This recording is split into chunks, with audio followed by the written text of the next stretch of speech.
Nyt on katastrofi. Aivan järkyttävää. En tiedä mitä reissujen käy. Ehtiikö kesässä? Loppuuko aika? Mutta hommaa tuli vähän lisää. Mutta ennen kuin mä lähden näyttää teille, että mistä on kyse, niin ostin tällaisen Fiatin korjausoppaan. Korjausopas. Tää on siis vuosille 1982-2002. Ykkös- ja kakkoskoppasta Ducatoa. Ja Peugeot ja Citroen on myös tässä mukana. Tämähän ei ole mikään täydellinen korjausopas, että niin kuin super yksityiskohtainen, mutta on täällä jakohihnan vaihot ja laturin vaihot ja kiilahihnoja ja kaikki tämmöistä hyödyllistä ja kiristysmomentteja on täällä sitten ja sähkökaaviot ja tollaista perusjuttua, että ihan hyvä.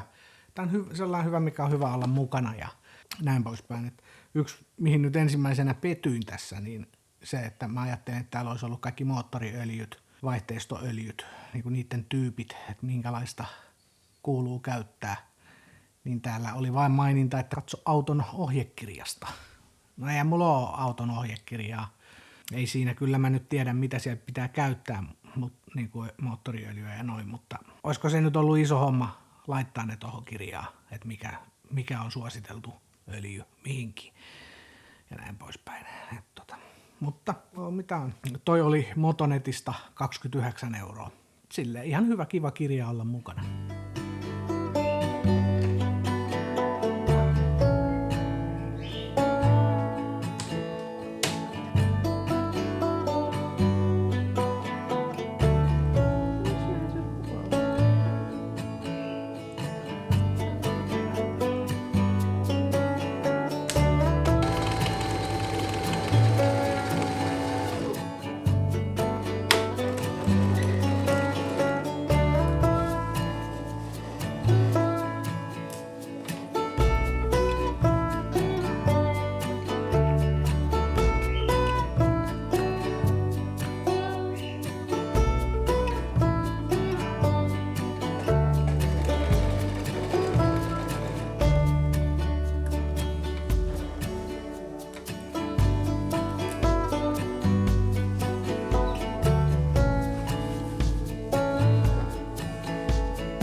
Mähän vetelin tänään massat tänne kiskon uraan vielä, kun tuolla on noin ruuvit, niin onhan siellä putyylit alla vielä, mutta vedin vielä noiden ruuvien päälle massat.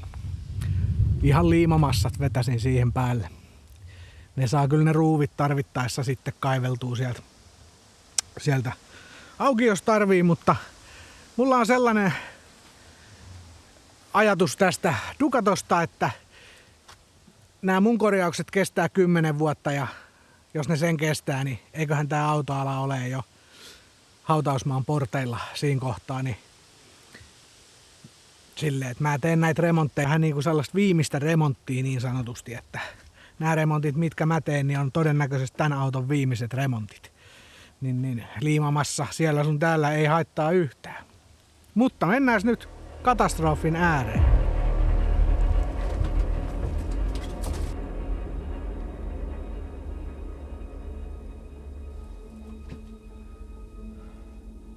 Joo, tosiaan eilen aloin tuossa kaasujääkaappia irrottelemaan.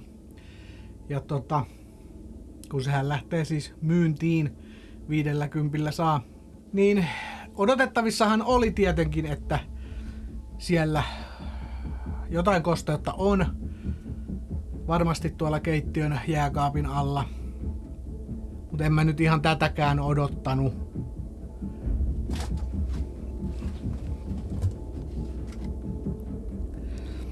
Joo, eli tossa nyt näkee ikkunan puolen välin paikkeilta. On tuolla ylhäälläkin pikkusen kosteutta tullut sieltä jostain tullut vettä, mutta sitten on myös nämä tuuletusritilöiden ympärykset. Näitähän ei mitään siis näkynyt tapetin alta, eikä kosteusmittarikaan. Nämä on sen verran ilmeisesti vanhoja juttuja, että kosteusmittarikaan ei niitä nyt sen kummemmin ilmoitellut. Mutta pilkkua on. Tällainen ei haittaa mitään, mutta tällainen haittaa. Ja sitten kun tästä mennään, tässä on siis kaasuliesi, tässä oli jääkaappi. Niin kun tästä mennään tänne alas,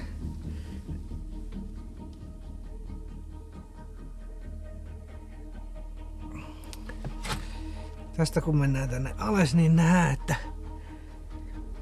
kyllähän täällä on ihan aivan laho siis.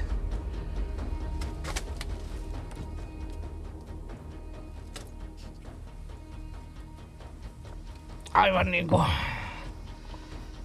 aivan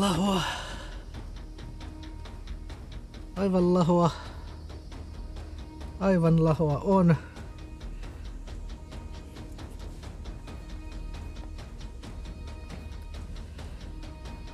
Takavalo on tossa. Tohon on tehty huoltoluukku. Jääkaapin kaasupolttimen huoltoluukku.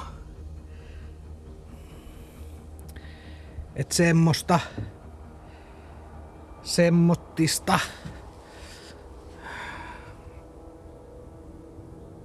Että ei se nyt olisi ihan tarvinnut noin paha olla. Mä ajattelin, että siellä on pikkusen tuolla alanurkassa, mutta... Ja mähän sanoin aiemmin jo, että mä en tee mitään muuta kuin alkovin ja nää sivuseinät. Et jos takaseinää joutuu alkaa purkaa, niin siihen jää mun hommat. Mä en rupea sitä enää tekemään.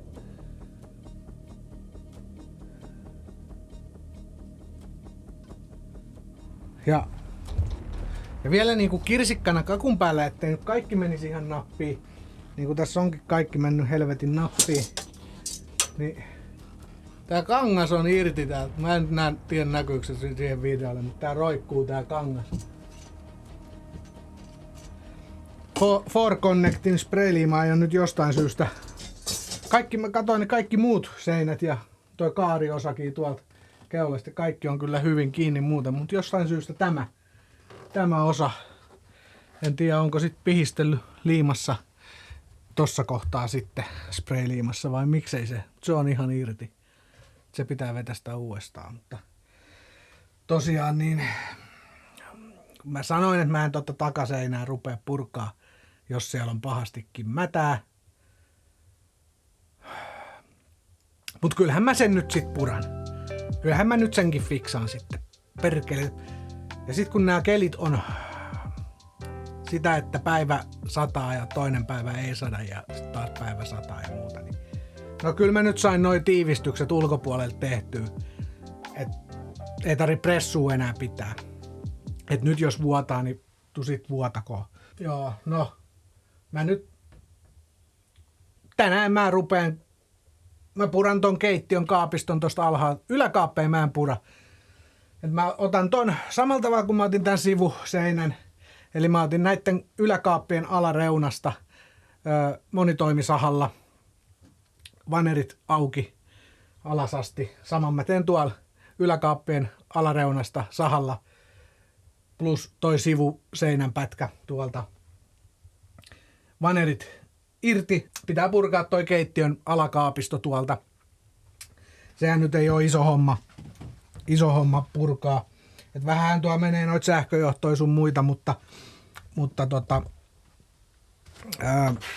kattoo nyt mitä teen. Siellähän on siis maasähköäkin täällä ja maasähköä. Mä en aio käyttää maasähköä täällä ollenkaan. Et jos mä jaksaisin vaivautua, niin mä purkaisin koko maasähkösysteemin täältä pois. Ihan EBL:ää myöten. Mä en ole ikinä tarvinnut maasähköä, enkä mä tuu ikinä tarviimaan maasähköä mihinkään. Ja se on jopa mun niinku, vähän niin kuin tavoite, että mä en aio käyttää maasähköä. Mulla on aurinkopaneelit ja litiumakusto, ajonaikainen lataus ja kaikki tämmöistä. Mä teen kaiken niin, että mä en tarvi maasähköä. Ja 3 vuotta asuin edellisessä Hymerissä, niin ikinä en tarvinnut maasähköä. En mä tuu tarviimaan nytkään. Ja voisin ottaa tuolta pois kaikki maasähköhässäkät, niin vähenis piuhan määrätkin tuolla ja kaikkea, mutta katsotaan nyt sitten. Mutta joo, tää lähtee purkuun. Tää on silleen ihan yksinkertainen purkaa. Ruuvejahan ne vaan on. Eilen mä meinasin, että mä puran tän ja rakennan tähän yksinkertaisen oman keittiön. Mutta sit mä tos yöni nukuttua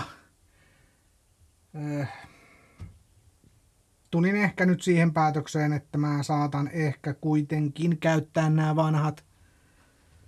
vanhat.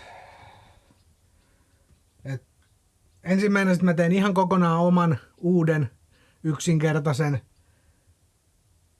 Sitten mä ajattelin, että no sapluuna, mä käytän sapluunoina näitä vanhoja ja teen uudet samanlaiset. Mutta sitten mä mietin, että jos mä vähän putsailen näitä vanhoja ja ehkä hioin ja maalaan, niin kyllähän nääkin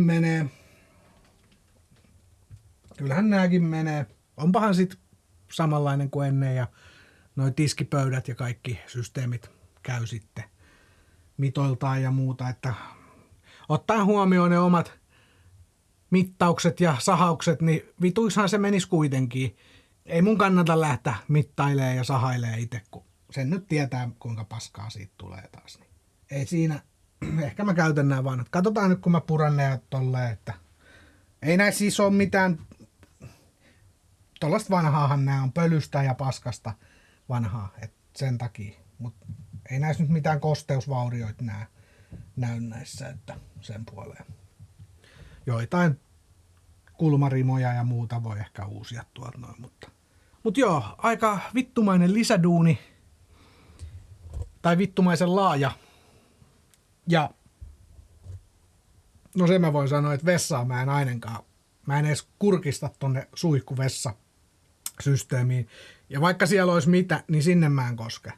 Se on sen verran vittumainen noit, kun se on ympäröity muovilla, muoviseinät, muovi kaikki kaapistossa, hässäkät se on.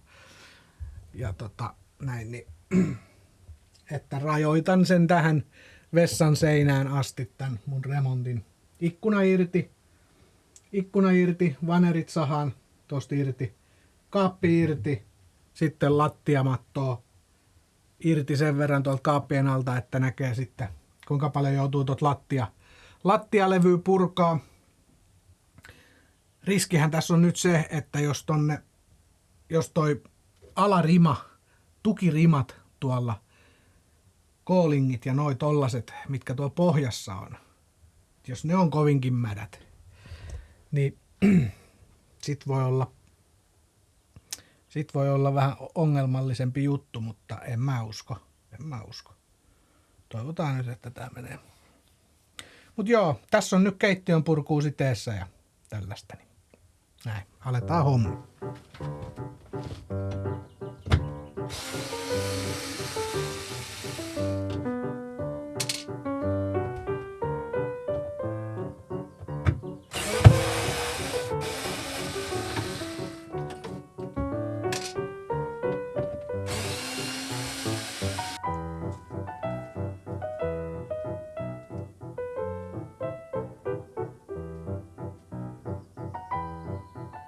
No niin, pikku tauko. Nyt on jääkaappi, kun keittiö purettu. Kyllähän oli ruuveja. Mutta sitähän se oli vaan ruuvaamista. Suhteellisen easy homma, ei muuta kuin ruuvailua vaan. Ja. Kyllä on palikkaa siellä sun täällä. Ei mikään ei kuitenkaan mikään nautinnollinen homma sinänsä, että Siellä yllättävän paljon siellä on kaikkea piuhaa ja putkea ja palikkaa. Siellä on tosiaan noin veden tyhjennysproput ja muut on tuossa lattiassa kiinni, että se on muuten vissiin taitaa olla rikki toi tyhjennysproppu, että täytyy ostaa uusi. Täytyy ostaa uusi tyhjennysproppu, tyhjennysventtiili, mikä se nyt on nimeltään. Noin, mutta nyt tässä päästään sitten, pikku tauko pitää nyt ja juo yksi Dr. Pepperin cream soda, se on mun viimeinen, voi vitsi. Pikku tauko ja sitten alkaa raapimaan seinää ja lattiaa esille. Wish me luck.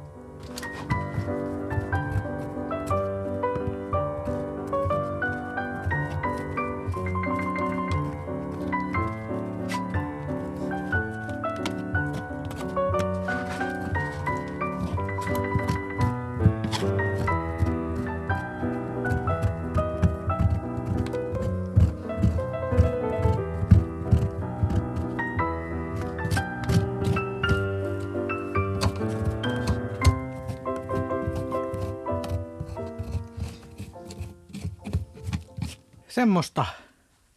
Kyllähän se vähän pehmeetä on. Se on tää on luontoystävällinen auto. Tää on biohajoava. Se on ihan multaa jo tuo. Siitä saa kukkapenkkiä hyvää maa-ainesta. Kosteus ei ole tuossa lattiassa levinnyt pitkälle, että se on toi nurkka vaan. Tossa on silleen, mutta eipä siinä nurkassa sitten kyllä paljon enää sitä nurkkaa oo jäljellä. Et katsotaan nyt mihin tää homma tästä menee. Ei nyt hirveän hyvähän tää ei oo.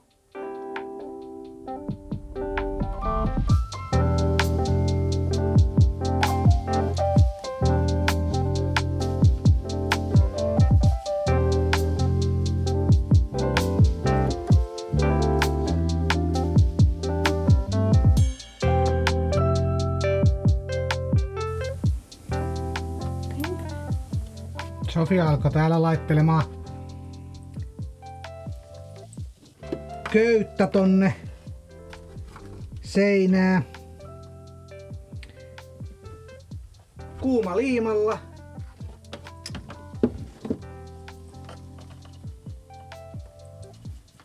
Toivotaan, että toi juuttinaru pysyy tossa. Juuttinaruhan on vähän semmoista, että kosteudesta tai kosteusvaihteluista, jos on kosteaa, se kutistuu. Ja sitten taas kuivuessaan se laajenee. Esimerkiksi täällä kun meillä on näitä hevosaitauksen aitoja, missä on siis juuttinaruaitaus, niin sateella niin ne on ihan kireät ne köydet. Sitten taas nyt ne on tollaset menee ihan kaarellaan, niin aika paljon se elää. Aika paljon se ihan oikeastikin elää, no eihän näin nyt vesisateessa täällä ole viimeaikaisia jälkiä kun kattelee, niin ei se nyt kaukana vesisateestakaan ole, mutta kyllä se ilmankosteus aina muuttuu, että toivotaan, ettei se niin paljon vaikuta tuohon juuttinaruun, että se napsahtaisi liimauksistaan irti. Mutta sittenhän sen näkee, kokeillaan. Meillä on tosiaan kahta juuttinarua nyt. Toinen on toi Temusta ostettu niin sanottu aito juuttinaru, joka haisee paskalta. Sitten toi toinen naru, se on niinku synteettinen hamppuköysi. Se on Motonetista, se ei haise niinku kun haistelee kuivana tolleen, niin se ei haise miltään. Ja mä luulen, että siinä on vähän parempi toi kutistuvuus, että se ei kutistukaan niin paljon kuin tollainen aito juuttinaru. Mutta me laitetaan toi aito juuttinaru tänne niin kuin oleskelutilan seiniin ja sitten toi Motonetin hajuton naru laitetaan sitten tonne alkoviin, missä nukutaan, ettei se sitten haise nenää, jos aitoa juuttinarua laittaa. Ja jos se nyt sattuisi siellä haisemaan, niin ei ole sitten ihan nenässä. Ei se nyt tolleen kuivanahan se nyt ei haise, mutta märkänä sitten haisee.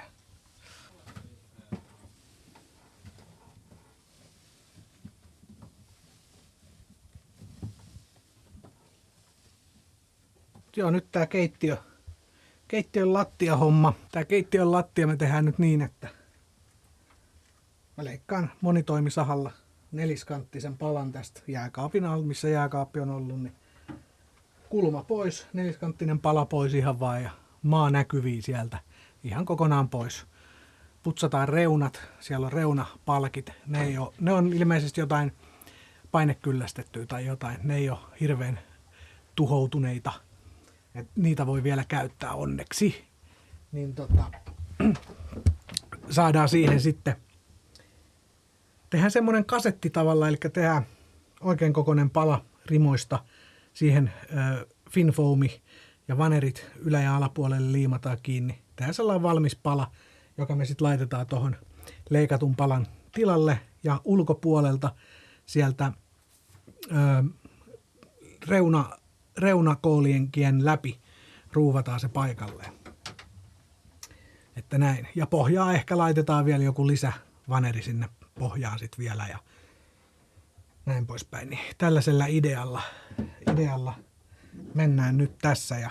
Ja tosiaan se, että mä revin ton lopunkin tapetin nyt, kun mä sain ton koko tapetin, takaseinän tapetin pois, kun siitä on toi keittiö otettu nyt pois, niin kyllä se ihan selkeästi on tää nurkka, jääkaapin nurkka, missä on noin ilmanaukkoräppänät ja jääkaapin pakoputken räppänät ja muut, niin se kulma sieltä on selkeästi vuotanut, että mitä enemmän tänne vessaa kohti tullaan, niin sitä kuivempaa siinä on, että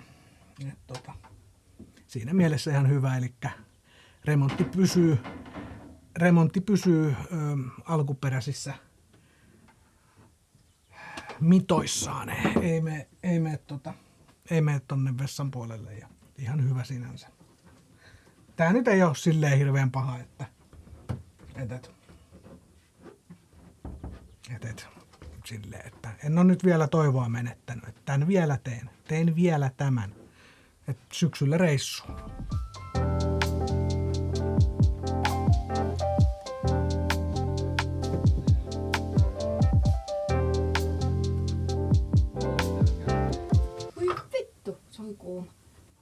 Oliko kuuma? Ei. Taas. Se menee vähän tiukasti sinne, mutta mahtuu just ja just.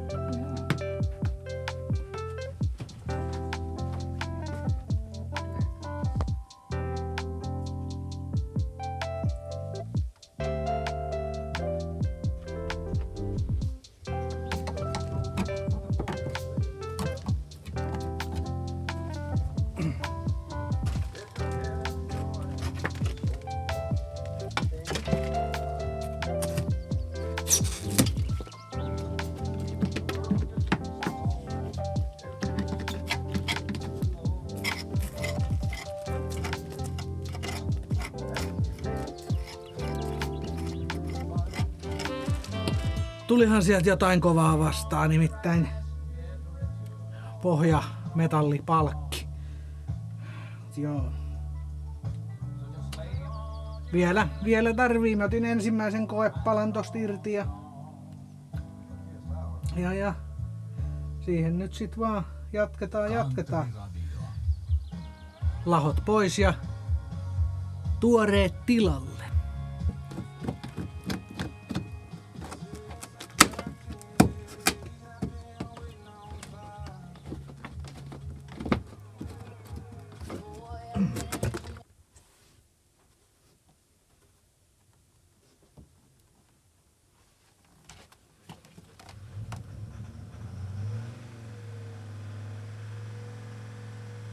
No niin, nyt on lattiaa revitty vähän auki. Katsotaan nyt, varmaan ei ton enempää ehkä tarvi ottaa. Siellä alkoi noi reunarimat alkoi pikkuhiljaa kovettumaan, kun tohon kohtaan päästiin, niin vielä vois vähän ottaa, mutta sitten tulee muita ongelmia eteen, kuten liiallinen purkaminen, liiallinen työ. Ja se alkaisi nyt olemaan siinä kohtaa, että tosta sen vois vetästä uudestaan umpeen. Et ei tarvitsisi enempää purkaa. Ja sit yksi vielä, mikä tossa huomattiin, niin toi tukipalkki, toi runkopalkki tuolta takanta, niin tossa kun on ollut märkää rimaa päällä niin, ja kosteutta, niin toihan on ruostunut ihan irti poikki. Eli toi roikkuu tavallaan, tää takapää, repsikan puolen takapää roikkuu vähän niinku, se on irronnut toi palkki tosta liitoksestaan ja se ei ole periaatteessa millään tosta tältä puolelta niinku kiinni tää takapalkki, tai toi takapää, että se roikkuu vähän. Meidän pitää vähän tunkata tota helmaa ylös täältä nurkasta ja hitsata, tehdä vähän lisäpalkkia tuohon, tällaista vahvikepalkkiin, perkeleen ampiaista. Voi jumalauta, raidia tänne, raidia. Mut siis joo, pitää vähän hitsailla tulkipalkkiin tuohon. Me hitsataan se nyt, kun se on tossa irti. Tai siis näköisellä toi palkki, niin se on nyt helppo hitsata tosta noin, niin se kannattaa nyt vetästä. Niin saa sit senkin kondikseen, ei tuu sit sanomista. Onhan se kiva korjailla. Saa ehjää. Mut joo, kyllä tossa kohtaa nyt loppuu purkaminen ja tehdään uusi lattia tohon kohtaan ja näin. Tietysti seinävanerien irrotus nyt seuraavaksi sitten tähän samaan syssyyn. No vähän noi kaasuputket nyt tossa tiellä vähän ikävästi. Niitä ei viittis kyllä lähteä aukomaan, kun ne pitäis sit luonnollisesti tehdä uudestaan ja se nyt ei oo ihan semmonen vasemman käden homma kuitenkaan. Niin. Ja nyt kun ne tos noin on oikeissa kohdissaan noin kaasuputket ja systeemit, niin en mielelläni koskis noihin kaasuvermeisiin, mutta ne on vähän tiellä tos, kun mä yritän seinävaneria saada irti, niin se on vähän kyllä tiellä tossa. Täytyy nyt yrittää. Mä yritän niin pitkälle tehdä, kun vaan pystyn ilman, että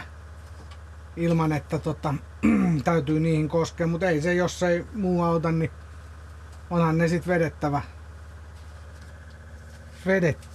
poikki. En tiedä kyllä, perkele. En tiedä. Tuo jääkaapin kaasuputki, sen pystyisi tosta alaliitoksesta pätkäsemään, koska se ei enää tule toi kaasu jääkaappi takaisin. En mä sitä kokonaan mä en ota jääkaapin kaasuliitintä pois, koska mä ajattelen, mä teen tähän ulkopuolelle sellaisen grillikaasun ulosoton, niin siitä saisi kätevästi ton grillikaasun, niin sanotun grillikaasun ulosoton tohon. Niitähän myydään grilliulosottoja ja läpivientejä. Sais tähän ulkoseinään sellaisen hyvän kaasuliittimen ulkogrillausta varten. Joo, eipä se nyt ulkoliitin olisi hyvä. Voisihan sitten joskus joku ulkogrillilevy, yksi grillilevy, niin jotain pihveä kun paistelee, niin onhan se tietysti kivempi ulkona roiskuttaa niitä rasvoja kuin sisällä, et siinä mielessä. Mutta joo, mä luulen, että me jatketaan tätä projektia ensi videossa, joten kiitos kun katsoit videon ja nähdään ensi videolla ja tilaa kanava ja näin poispäin. Moi moi!